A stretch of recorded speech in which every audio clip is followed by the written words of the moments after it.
Well, you may have heard about the Bali Action Plan or the Bali Convention. Well, not many of us have. We're talking about emissions, greenhouse gas emissions, and how they tend to affect the environment. But resulting in that is how private sector and the state could play critical roles in ensuring that the effective harmonization to ensure sustainability of policy, but also ventures to improve the environment are critical. But that also has a certain, or that also dovetails the narrative in a certain section in which private sector could play a critical role in accessing some level of credit to improve the type of investments that are taking, the services and the product, all geared towards making sure that they're in tune with the Bali action plan or action plans to ensure that we have the maintenance of greenhouse gas emissions. You don't have to go too far. In Africa, we don't tend to have a lot more of the countries emitting a lot more of greenhouse emissions, but we also have the resultant effect. You just know that many of the African countries tend to trade with China. And China is said to be one of the most notorious countries that tend to be very much influential in emission of greenhouse gases. What the scientists will tell you, it affects ultimately what the climate and the state of the earth is. But we also need to make sure that whilst we improve businesses, we undertake businesses in such a way that they make the environment very sustainable and friendly. That is why the Private Enterprise Foundation, the Private Enterprise Federation is now making sure that they have a lot more insight into the low emission capacity building program, and how it's implemented. And we have the chief executive for the Private Enterprise Federation in the studio, and Nana Osei Bunsu is here. Thanks for joining me. You may know that he's the face of the Federation in many other respects, especially during the electioneering, the dialogue with the various candidates. Thanks for joining me once again. A pleasure to be here. Now, we keep hearing about NAMA, and all. It's an acronym. What really does it mean? NAMA means Nationally Appropriate Mitigating Actions. Okay. What are you mitigating against? That's against greenhouse emissions. So this is a program that is identifying the detriment and the harmfulness of gas emissions, and also identifying the opportunities that businesses can take advantage of in that arena in greenhouse gases. And also we're looking to create the awareness in the community of practice that the businesses are aware, the ordinary citizens are aware, and also build the capacities of the various parties to appreciate and understand what we do affects us all. Now, as far as we're concerned, we know that some sectors have been selected for this very program. Is that true? Yes, indeed. Under, as you said correctly, under the Bali Action Plan, each government in the international community identify various categories of or sectors that they think they can influence to reduce the gas emissions. And Ghana selected 55 sectors, out of which we prioritize about 5 to 7. Transport, the agriculture, forestry and land, waste management, building and construction, renewable energy, and the extractive industries. So those are the sectors that we think emit in our environment, emit most of the greenhouse gases. So if we could tackle them and reduce their exposure, reduce their emissions, we'd be meeting the global goals that had been set under the Bali Action. Very interesting. I remember about, I would say about 9-10 years ago, I started some consulting work, media consulting work on the subject of greenhouse emissions and etc., and the availability of carbon credit and all. But I thought when we're talking about emissions, I mean, Africa, we're just down the scale.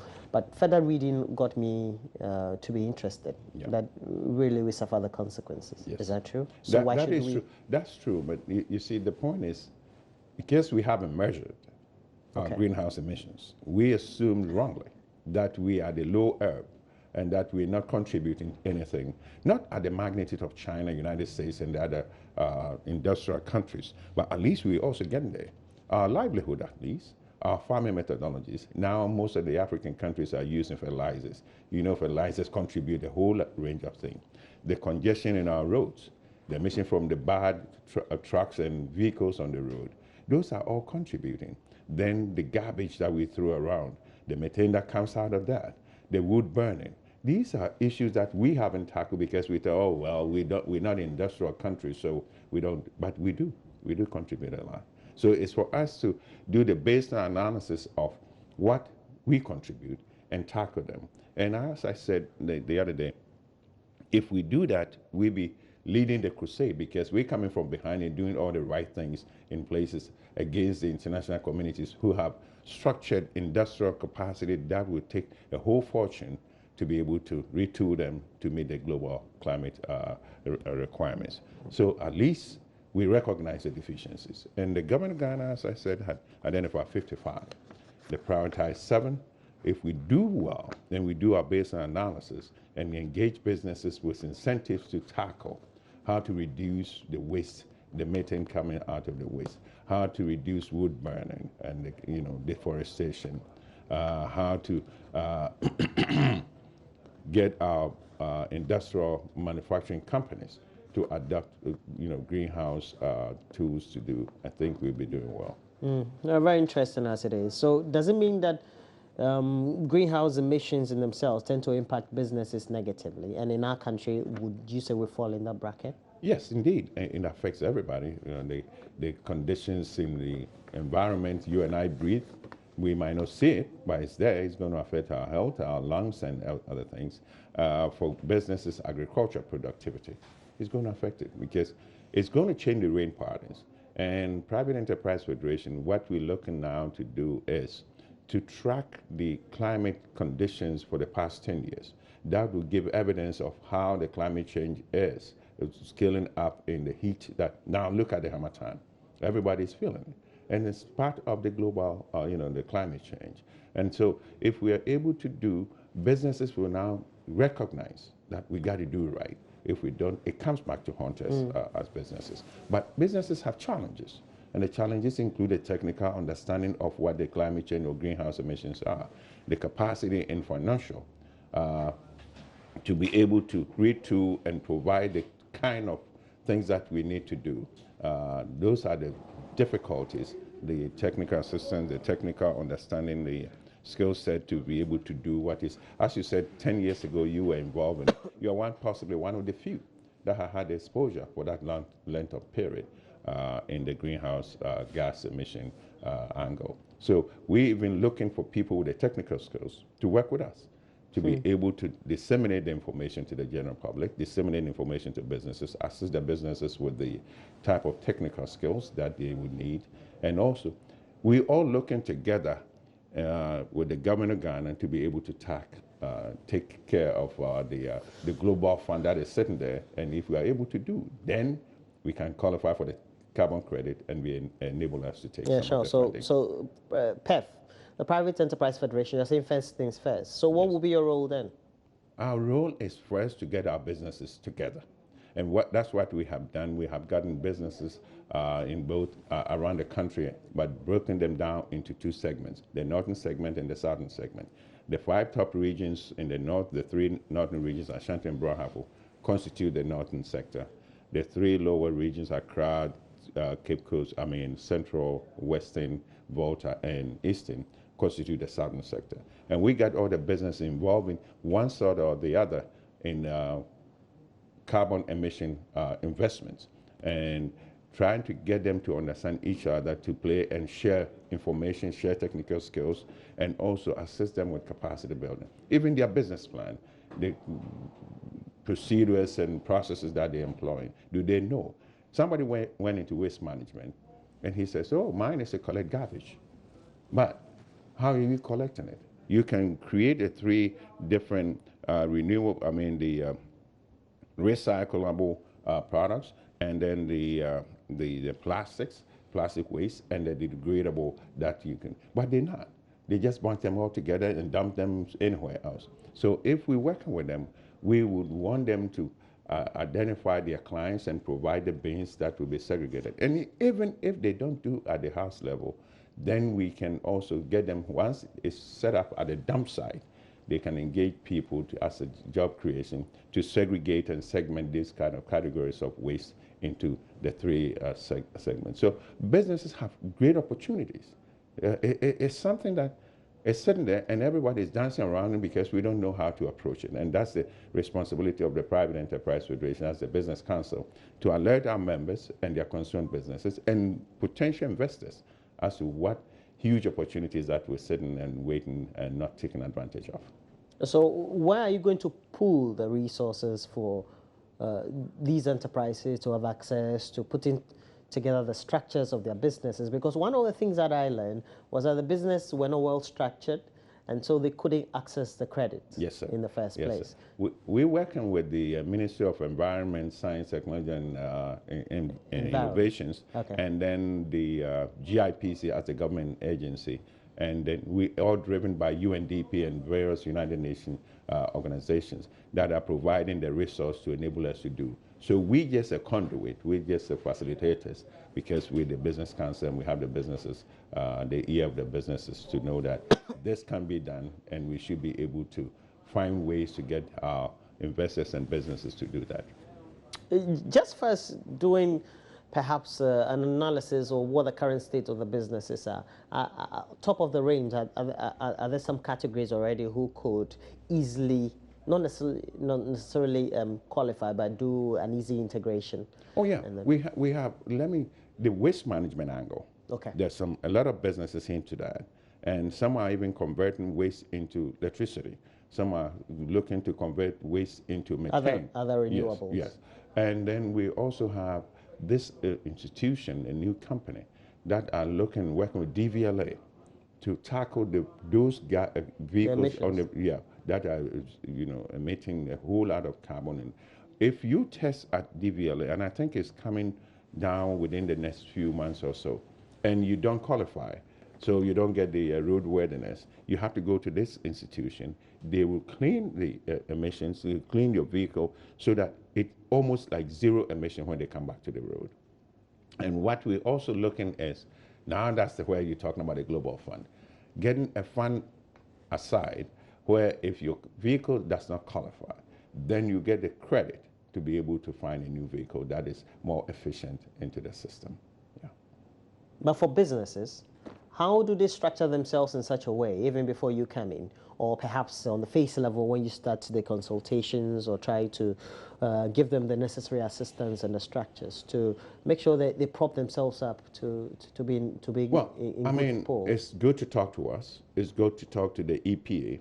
It's good to talk to the MESTI and find out what are the tools that I need, depending on which sector of the business environment you want to go into. And we definitely will assist you and redirect you into various categories where you can make a difference. Have you implemented any aspects of the program so far? And what so far have you done? How have you liaised with the businesses, etc.? Well, that's what we said, that we had categorized the business. First, we did a sensitization general, Accra, Kumasi, to take off the northern and the southern sectors. Then, based upon that, we were able to aggregate various businesses that were into categories of greenhouse environment friendly business. And now we have the northern sector group and we have the southern sector group. We brought them all together in Akosombo to dialogue with each other, what we call B2B, share notes and compare, things challenges that you encountering.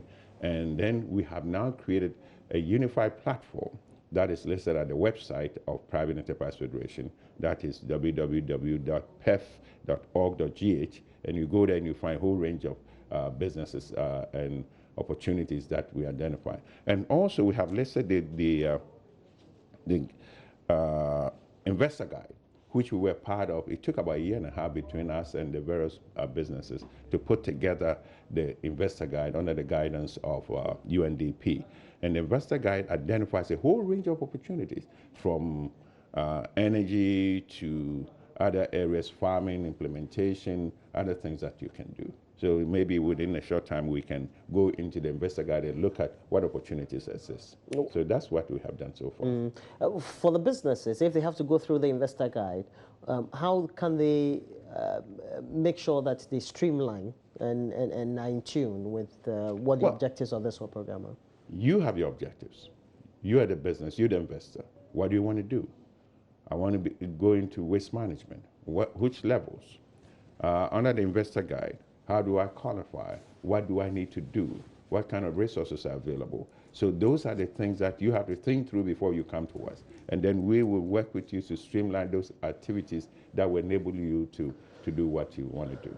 Over the period, why do you think that the subject of greenhouse gas emissions and making sure you follow through with the protocols and the guidelines of Bali, etc., have been a bit more complicated for businesses around Africa?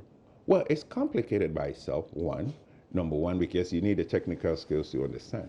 But we have not done the awareness creation. We have not done the sensitization well. Because I always say this, and it's funny, people don't realize it's there because they can see it, they can touch it. But it's there, and I equate it with love. You know, even though you can't touch it, you can see it, it's there, and you feel it. You know, so eventually the impact is going to be there. So the awareness had not been, because governments have not had the resources in abundance to be able to segregate and sideline things to go and talk about, you know, things that really are a little abstract, but when people are looking for food, direct food, and, you know, other areas which are very tangible that you can hold on. You said, well, let's talk about greenhouse gases. And somebody said, wait a minute.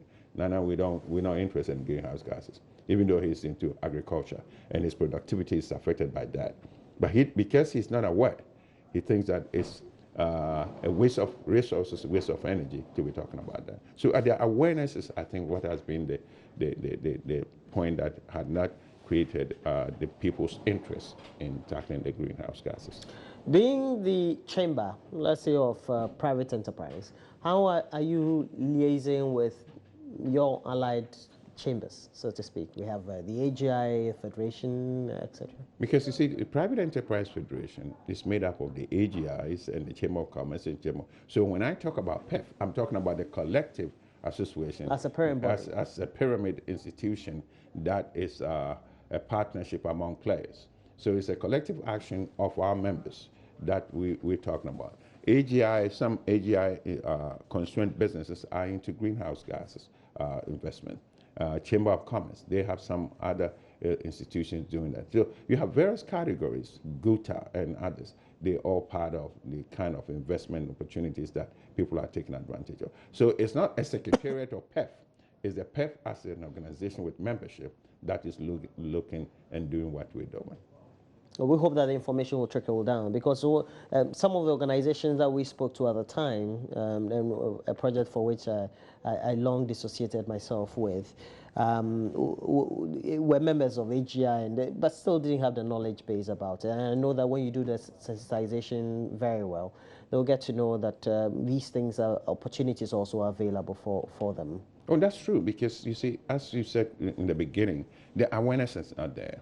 And so even though they are member institutions of PEF and we're taking this crusade, I can, believe me, even tomorrow morning, if we ask the majority of the business community within the PEF membership, they'll say, well, what is greenhouse gases? What that's got to do with me?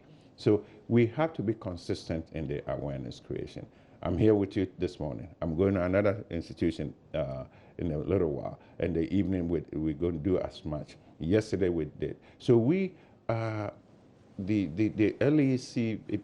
LECBP is a program that is actually ending 2016, December 31st. It's going to be renewed. It's been renewed, actually, to start. So we're doing a lot more sensitization, create a quantum of businesses that will be attracted. Then going forward 2017, because this is the time businesses are strategizing as what we're going to do next year. Even if they have the strategy, they're going to review for this year, 2017, what are we going to do?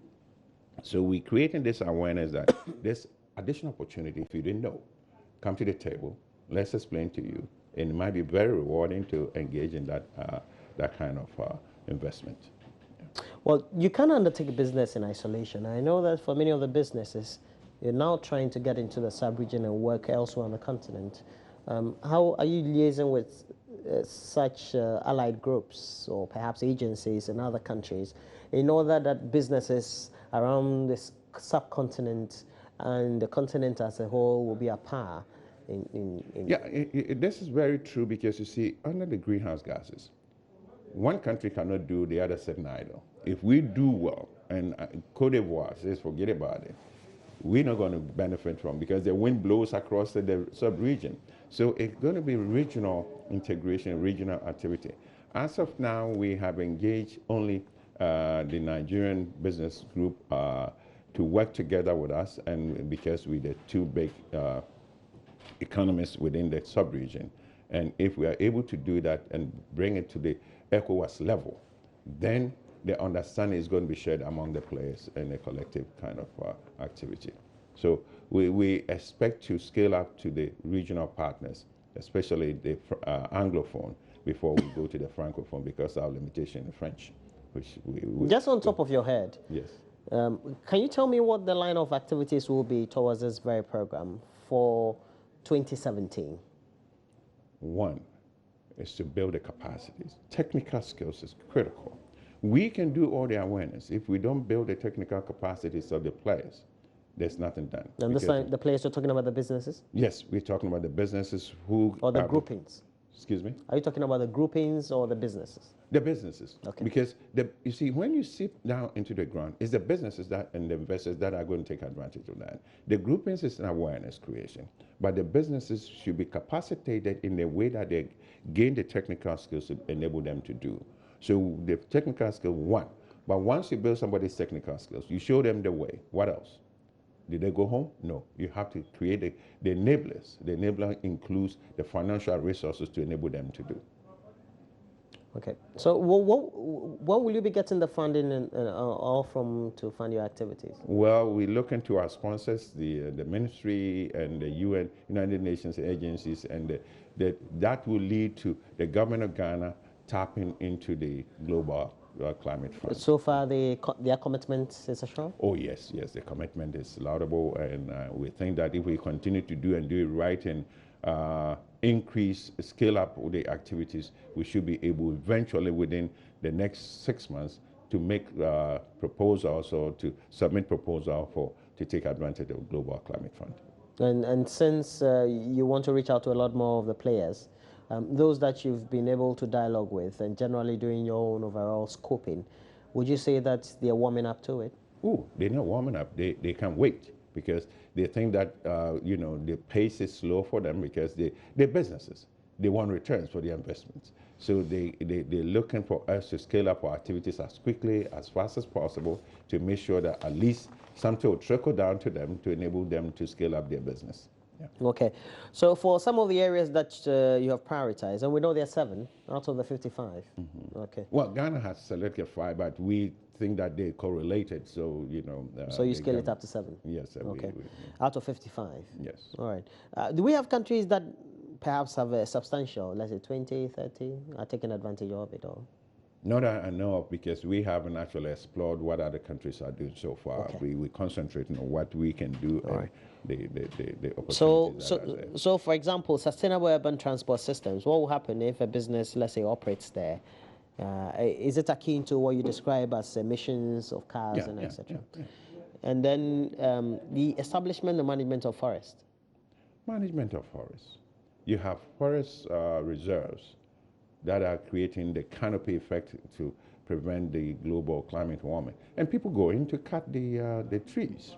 And even in agriculture, if we're going to do a maize farm, do you have to cut all the trees out of that and create a whole, 10,000 hectares of land that had no canopy effect, and then after harvesting, going to, affect the water bodies and all that. Mm-hmm. So the kind of things that we're looking at forest management is reforestation.